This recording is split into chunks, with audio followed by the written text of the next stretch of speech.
یہ تو قرآن کی آیت تھی۔ حدیث صحیح بخاری کی مشہور حدیث ہے، اور جو ہے حدیث ویسے یہ صحیح مسلم میں بھی پائی جاتی ہے، لیکن بس یہ کہ راوی کا فرق ہے، روایت کرنے والے راوی کا فرق ہے۔ تو جہاں تک متن کی بات ہے تو اس حدیث کا متن صحیح بخاری میں بھی ہے، صحیح مسلم میں بھی ہے۔ بڑی مشہور حدیث ہے صحیح بخاری اور صحیح مسلم کی، آپ نے بھی بہت یہ حدیث سنا ہوگا، اور آپ کی زندگی سے یہ حدیث بہت قریب ہے اور بہت جڑی ہوئی ہے۔ یہ مشہور حدیث ہے۔ اس حدیث میں یہ بات ذکر کی گئی ہے کہ اللہ کے رسول صلی اللہ علیہ وسلم کے پاس ایک آدمی کے تعلق سے یہ شکایت پیش کی گئی، یا یہ جو ہے ذکر کیا گیا کہ کسی آدمی، یا کہیے کہ جو ہے اللہ کے رسول صلی اللہ علیہ وسلم سے یہ سوال کیا گیا، یہ زیادہ بہتر ہے اس جو ہے حدیث کی ترجمانی میں۔ سوال یہ کیا گیا کہ کوئی آدمی اگر اس کے دل میں یہ خیال آتا ہے، نماز میں اسے یہ خیال آتا ہے کہ کہیں اس کی ہوا خارج تو نہیں ہو گئی، ہوا خارج تو نہیں ہو گئی۔ ہوا خارج ہونا جو ہے یہ یعنی جو ہوا پیچھے کے راستے سے نکلتی ہے جس کی وجہ سے وضو ٹوٹ جاتا ہے، ہم اس کو کہتے ہیں ہوا نکلنا، ہوا خارج ہونا۔ تو یہ بعض جگہوں پہ پاد کہتے ہیں اسے۔ اب آپ کی جو زبان میں کیا کہتے ہیں، وہ جو بھی کہتے ہو تو آپ اسے سمجھ لیجئے، وہ آپ کو سمجھنا ہے۔ تو یہ خیال آتا رہتا ہے، نماز میں رہتے ہیں، شیطان آ کر کے جو ہے اس طرح کے جو ہے خیالات دل میں ڈالتا رہتا ہے۔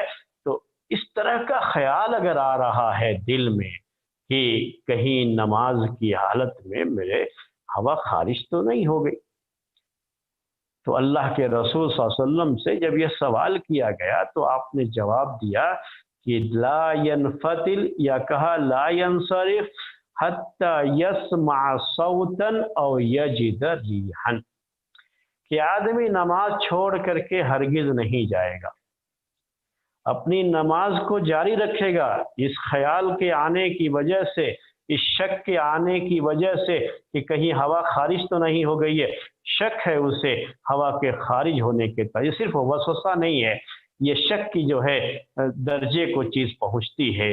تو کہا اللہ کے رسول صلی اللہ علیہ وسلم نے کہ محض شک کی بنیاد پر اپنی نماز چھوڑ کر کے وہ وضو کرنے نہیں جائے گا، یہاں تک کہ وہ آواز سنے، ہوا خارج ہونے کی یا تو آواز آئے، او یجد ریحا، یا یہ کہ اس کی بو، اسمیل جو ہے ہوا خارج ہونے کی اسمیل آئے یا آواز آئے، یعنی دوسرے الفاظ میں یقین ہو جائے۔ آواز آئی تب بھی یقین ہے، اور اسی طرح سے اسمیل آ رہی ہے تب بھی یقین ہے کہ ہوا خارج ہوئی ہے۔ تو یہ چیز جب تک یقین نہ ہو، یہاں آواز اور جو اسمیل اہم نہیں ہے، اہم چیز کیا ہے؟ یقین ہونا۔ اسی کے لیے اللہ کے رسول صلی اللہ علیہ وسلم نے یہ دو باتیں یہاں پر ذکر فرمائی ہے کہ یقین ہونا چاہیے اس کے بارے میں۔ اگر یقین نہیں ہے تو اسے نماز چھوڑ کے نہیں جانا ہے۔ تو یہ جو حدیث ہے، یہی حدیث اصل ہے اس قاعدے کے تعلق سے، جو قاعدہ آج ہم نے آپ کے سامنے پیش کیا۔ اس قاعدے کی دلیل اور اس قاعدے کا پروف یہی جو ہے حدیث ہے کہ اللہ کے رسول صلی اللہ علیہ وسلم نے شک کی بنیاد پر نماز چھوڑ کر کے دوبارہ وضو کرنے کے لیے نہیں کہا، بلکہ یہ کہا کہ جب تک ہوا خارج ہونے کا یقین نہ ہو نماز کو چھوڑ کر کے نہ جائے۔ کیسے یہ چیز دلیل بنتی ہے؟ جب ہم نماز کے لیے کھڑے ہوئے، کوئی بھی شخص نماز کے لیے کھڑا ہوا ہے، وضو کر کے نماز کے لیے کھڑا ہوا، تو اسے یقین ہے اپنی طہارت کا، اپنے باوضو ہونے کا یقین ہے۔ یقین ہے یا نہیں؟ آپ خود سمجھ سکتے ہیں۔ اسے یقین ہے کہ وہ باوضو ہے، وضو کے ساتھ ہے، کیونکہ وضو کر کے نماز کے لیے کھڑا ہو۔ اب نماز کے درمیان میں یہ شک آیا وضو کے ٹوٹ جانے کا، ہوا کے خارج ہونے کا، تو اس یقین کو یہ شک نہیں توڑ پائے گا، وہ یقین اپنی جگہ پر باقی رہے گا۔ اسی کے بارے میں یہاں اللہ کے رسول صلی اللہ علیہ وسلم نے کہا کہ جب تک ہوا خارج ہونے کا یقین نہ ہو جائے. یقین کیسے ہوگا؟ اسمیل آ رہی ہے یا یہ کہ جو ہے آواز آئی اس کی ہوا کے خارج ہونے کی، جب تک یقین نہ ہو تب تک نماز چھوڑ کے نہیں جائے گا، کیونکہ یقین کو شک زائل نہیں کرتا ہے. یہی قاعدہ، اسی لیے بنایا یہ قاعدہ کہ جو یقین تھا طہارت کا، وہ یقین اس وقت تک ختم نہیں ہوگا جب تک دوسرا یقین نہ آ جائے. دوسرا یقین کب آئے گا؟ جب یقین ہو ہوا کے خارج ہونے کا. اگر یہ یقین نہیں ہے، محض شک ہے، تو اس شک کی بنیاد پر ہوا کے خارج ہونے کو مان کر کے یہ سمجھ لے کہ وضو ٹوٹ گیا، اب وضو کرنے جائے، تو ایسا شریعت نے حکم نہیں دیا ہے. اس سے میرے بھائیوں آپ کو یہ بھی اندازہ ہو رہا ہوگا کہ ہماری یہ شریعت، ہمارا یہ دین، ہمارا یہ مذہب ہم پر کتنا رحم کرتا ہے، ہمارے لیے کتنی آسانیاں پیدا کر کے رکھا ہے کہ جب ہم کسی چیز کے تعلق سے یقین پر ہیں تو آنے والا شک ہمیں اس میں کوئی نقصان نہیں پہنچا سکتا، اور اس کی وجہ سے ہمارا وہ یقین اپنی جگہ سے ٹلے گا نہیں، ہمارا یقین باقی رہے گا، اور اسی یقین پر باقی رہتے ہوئے ہمارا عمل بھی جاری رہے گا. یقین مانیے میرے بھائیوں اور میری بہنوں کہ اگر یہ چیز شریعت میں نہ ہوتی تو آج مسلمانوں کی اکثریت پریشان ہوتی. ایک ہی مسئلہ نماز کا نہیں، بہت سے مسائل، پریشان ہوتی. کیسے پریشان ہوتی؟ اب یہی نماز میں وہ خیال آ رہا ہے کہ ہوا خارج ہو گئی، اب گیا وضو کرنے، اب شیطان تو وسوسے ڈالتا ہی رہتا ہے، پھر آیا، پھر جو ہے اس کو پیٹ میں کچھ محسوس ہوا، کچھ جو ہے گھبراہٹ ہو رہی تھی، تو ڈر ہوا کہ جو کہیں ہوا بھی نہ خارج ہو گئی ہو، تو پھر جائے گا. کتنی پریشانی ہوگی میرے بھائیوں. اسی طرح سے میں تو یہ صرف آپ کے سامنے جو حدیث میں بات تھی وہ پیش کیا. آپ گوشت خریدنے جاتے ہیں، اب گوشت خریدنے گئے آپ، اب وہ ایک مسلمان گوشت بیچ رہا ہے اور آپ کو یقین ہے پہلے سے کہ یہ حلال گوشت ہی بیچتا ہے. اب یقین ہے تو اس کی وجہ سے آپ وہاں سے گوشت لے لیتے. لیکن شک آتا ہے. شک کیا آتا ہے؟ کہ یہ اگرچہ کہ مسلمان ہے لیکن ہو سکتا ہے کہ ذبح کرنے کے وقت میں بسم اللہ نہ کہا ہو. یہ شک، ایک شک ہے. اگر اس شک کو عمل میں لایا جائے تو آپ کسی بھی دکان سے گوشت نہیں خرید پائیں. جب تک کہ آپ وہاں رہیں نہ ذبح کرنے کے ٹائم میں اور اپنے کان سے سن نہ لیں کہ اس نے بسم اللہ کہا، تو پھر تو آپ کوئی گوشت ہی نہیں کھا پائیں. تو کتنی پریشانی ہوتی، ذرا سوچیے گا اس مسئلے کو، کتنی پریشانی ہوتی ہمیں. تو یہ قاعدہ میرے بھائیوں، جہاں اس سے ہمیں ایک علم حاصل ہوتا ہے، وہیں ہمیں اپنے دین اور اپنے مذہب کو لے کر کے ہمارے دل میں ایک عجیب سا اطمینان بھی ہوتا ہے کہ ہم ایک ایسے دین کے ماننے والے ہیں جس دین میں ہمارے لیے اتنی سب چیزیں رکھی گئی ہیں، اور ایسا فطری دین ہے، قابل عمل دین ہے کہ جس پر آسانی کے ساتھ عمل کیا جا سکتا ہے. اور کتنی پریشانی ہوتی امت کو اگر یہ قاعدہ نہ ہوتا. اور اس قاعدے کی بنیاد کیا ہے؟ یہی حدیث ہے جو نماز کے بارے میں ہے، لیکن یہ زندگی کے تمام معاملات میں یہ چیز عمل میں لائی جائے گی. اب یہ جو ہے آپ کے سامنے قاعدہ بھی ہم نے پیش کر دیا، قاعدے کی دلیل بھی ہم نے پیش کر دیا، اور میں سمجھتا ہوں کہ یہ دلیل آپ کو سمجھ میں بھی آ گئی ہوگی. اب اس کے بعد امام نووی رحمۃ اللہ علیہ نے صحیح مسلم کی شرح میں جو حدیث ابھی ہم نے آپ کے سامنے پیش کی، جس حدیث میں یہ بات ہے کہ اللہ کے رسول صلی اللہ علیہ وسلم سے سوال کیا گیا ایک ایسے شخص کے تعلق سے جس کو یہ خیال آتا ہے نماز کی حالت میں کہ کہیں اس کو پیٹ میں اپنے کچھ گڑبڑی بھی محسوس ہو رہی ہے، اور اس کے دل میں بار بار یہ خیال آ رہا ہے کہ ہوا خارج نہ ہو گئی ہو، تو آپ نے کہا کہ جب تک آواز نہ سن لے یا اس کی اسمیل نہ آئے، بدبو نہ آئے اس کی، تب تک وہ نماز سے نہ جائے، یعنی جب تک یقین نہ ہو نماز چھوڑ کر کے وہ نہ جائے، بلکہ اپنی نماز کو پوری کرے، اس کی نماز صحیح ہوگی۔ امام نووی رحمۃ اللہ علیہ نے اس حدیث کی شرح کرتے ہوئے اس قاعدے کی طرف اشارہ کیا ہے۔ وہ کیا لکھتے ہیں عربی زبان میں اپنی کتاب میں عربی کی عبارت بھی پڑھتا ہوں، اردو میں اس کا ترجمہ بھی آپ کے سامنے پیش کروں گا، تاکہ آپ کو سمجھ میں آئے کہ یہ حدیث کتنی اہم ہے ہمارے دین کی، اور جو ہے کتنا اہم قاعدہ یہ ہے ہمارے دین کا، وہ آپ کو سمجھ میں آئے۔ تو کہتے ہیں کہ ھذا الحدیث اصل من اصول الاسلام، کہ یہ حدیث اسلام کے اصول میں سے، اسلام کے قواعد میں سے، اسلام کے ضوابط میں سے بڑا اہم ضابطہ ہے، بڑا اہم قاعدہ ہے۔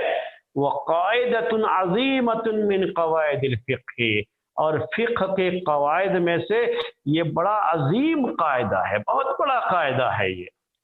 وہی ان الاشیاء یحکم ببقائها علی اصولها، اور یہ قاعدہ یہ ہے کہ کوئی بھی چیز ہمیں اس کا جو اصل ہے، اور جو اس کی اصل چیز ہے، جو اس کی اصل فطرت ہے، اسی پر باقی رہنے کا ہمیں فیصلہ کرنا ہوگا، جب تک کہ ہمیں اس کے خلاف یقین حاصل نہ ہو۔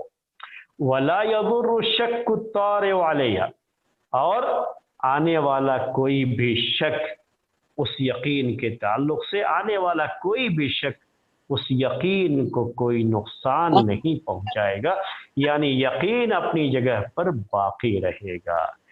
میرے بھائیوں اور بہنوں، بہت مسائل ہیں اس کے تعلق سے، اور اتنے مسائل ہیں کہ جیسا کہ امام سیوطی نے کہا کہ ہمارے دین کے 3/4 جو ہے مسائل ایسے ہیں جو اسی قاعدے سے تعلق رکھتے ہیں۔ اب ہم آپ کے سامنے جو ہے کچھ جو ہے مثالیں اس کی پیش کرتے ہیں، جیسے ہر چیز کے تعلق سے مثال پیش کرتے ہیں، تو ہمیں جو ہے مثال ہم آپ کے سامنے پیش کرتے ہیں۔ ہمارے پاس پانی رکھا ہوا رہتا ہے، گھروں میں عورتیں پانی بھر کر کے رکھتی ہیں۔ جب پانی بھرا تو بالکل جو ہے پاک پانی بھر کر کے رکھا تھا، لیکن پانی کھلا ہوا ہے۔ اب ایک شک آتا ہے، شک کیا آتا ہے کہ کہیں کوئی ناپاک چیز اس کے اندر گر نہ گئی ہو۔ ہم تو 24 گھنٹے بیٹھ کر کے اس کی نگرانی کر نہیں سکتے، کیے بھی نہیں ہے، اور خاص طریقے سے اگر یہ پانی باتھ روم میں ہے، یہ پانی جو ہے آج کل ٹوائلٹ اور جو ہے یہ باتھ روم جو اٹیچ باتھ روم جسے کہا جاتا ہے، اس کی وجہ سب ایک ہی جگہ ہے، تو وہاں کپڑے وغیرہ بھی دھوتے ہیں، دوسری چیزیں بھی ہوتی ہیں، تو کہیں ایسا نہ ہو کہ کوئی قطرہ نجاست کا، ناپاکی کا اس پانی میں نہ چلا گیا ہو۔ ایک شخص جو ہے دیکھیں آپ تو گزرتا رہتا ہے، اگر اس شک کو بنیاد بنایا جائے اور اس کے مطابق عمل کرنا شروع کرے آدمی، تو کہیں پانی رکھا ہوا استعمال کر ہی نہیں پائے گا، کیونکہ وہ تو ہر جگہ اس طرح کا شک پایا ہی جائے گا۔ کہیں باہر پانی رکھا ہوا تھا تو اب ایک شک ہو رہا ہے کہ کہیں بلی جو ہے یہاں گھوم رہی تھی، کہیں اس نے پیشاب نہ کر دیا، کہیں کتے نے منہ نہ لگا دیا۔ سب چیزیں جو ہے آپ کو آتی رہیں گی، تو یہ شک ہے۔ یقین یہ ہے کہ جب ہم نے پانی رکھا تو بالکل پاک صاف پانی رکھا تھا، تو ہم یہی کہیں گے اور اسی کے مطابق ہمارا عمل رہے گا کہ یہ پانی پاک ہے، ہم اس سے وضو بھی کر سکتے ہیں، اس سے غسل بھی کر سکتے ہیں، جب تک کہ ہمیں یقین نہ ہو کہ اس میں کوئی ناپاک چیز پڑ گئی ہے۔ صرف شک کی بنیاد پر کسی پانی کو بہانا ضروری نہیں ہو جائے گا، شک کی بنیاد پر نہیں، یقین ہونا ضروری ہے۔ اب اس کے ساتھ جو ہے ہم آپ کو ایک اور مثال جو ہے پیش کرتے ہیں۔